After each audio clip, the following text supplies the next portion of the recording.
I find if there's any purpose to life, it's to experience being human and every range of emotion that we can feel, whether good or bad, and then interpreting that in some form of art.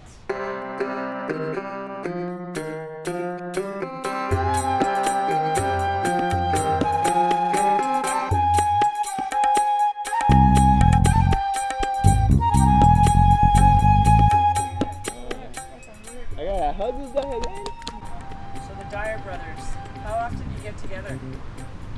Like what, once a month? Yeah, these days once a month. Yeah. It's tougher in the winter, but we still find a way to go to a skate park or hang out somehow.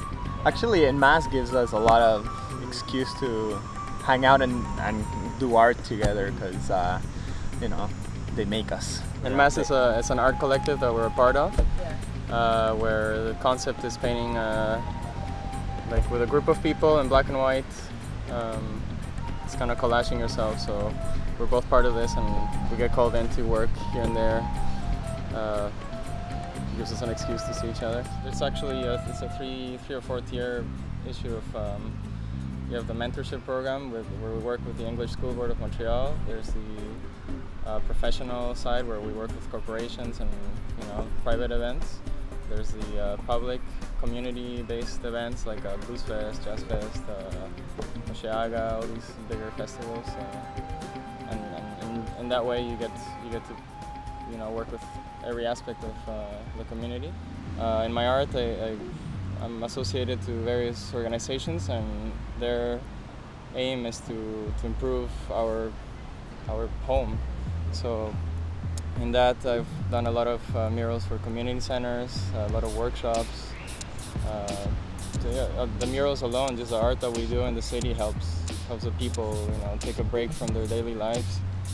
Take a second look at something and think about it, and for a second it takes away from the problems. I would love for live art and more murals to happen. Like, the city needs more murals and art anywhere anyways. There's too many boring walls. Like, winter, it's horrible. It's so cold, you walk around so white. To have a little color makes you happy. Summers are so hot, you feel like you're boiling in a concrete pan. But at least if there's some nice murals, you're like, well, at least that thing's smiling at me. So we need more of this colorful stuff. And Montreal does have a lot of color, but we need more. Whatever, like I'm definitely not perfect. I like to have my intention set on positive. I feel there's not enough positivity in the world, in the mainstream, in art. So if I'm gonna focus my time and energy into something, I want for it to be something that will benefit others. And for me, that is the definition of positive, something that benefits others, and that others includes yourself.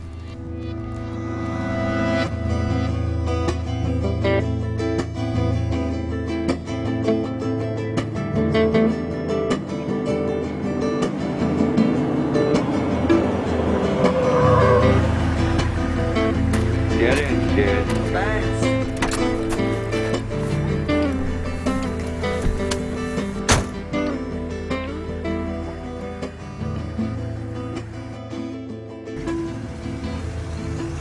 So what's your story? Well. He made everything we did seem like bigger and better. Beyond the optimism, he's a very positive person. His spirituality and connectedness and his beliefs. Chris has insecurities like every human being, and he'll try to overcome it and do something about it. We have the capacity to imagine a better reality and manifest it through images. Imagery that transmits a message of a higher possibility for people, that take the mind into the realms of possibility of people getting along. There's a unity amongst every human being that is like the depth of their soul.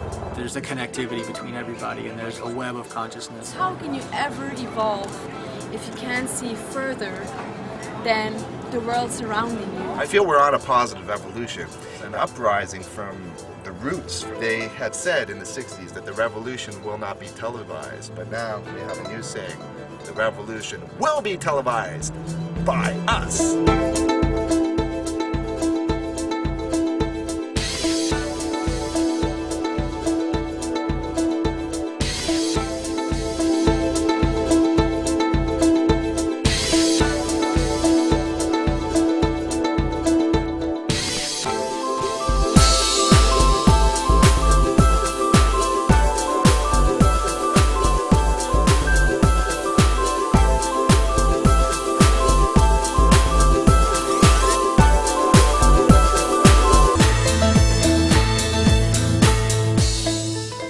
is your creation, you can create anything you want.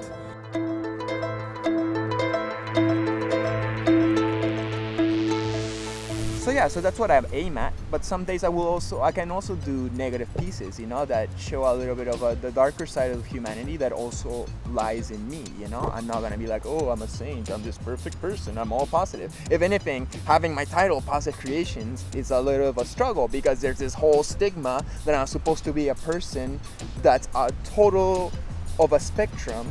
But I think a human is a total range of combinations depending on the day, on the hormones, on the situation in hand, on the influence. Like, we can be a million people, you know, and you try your best to be positive, but if one day you fall on the negative side, who is to judge you?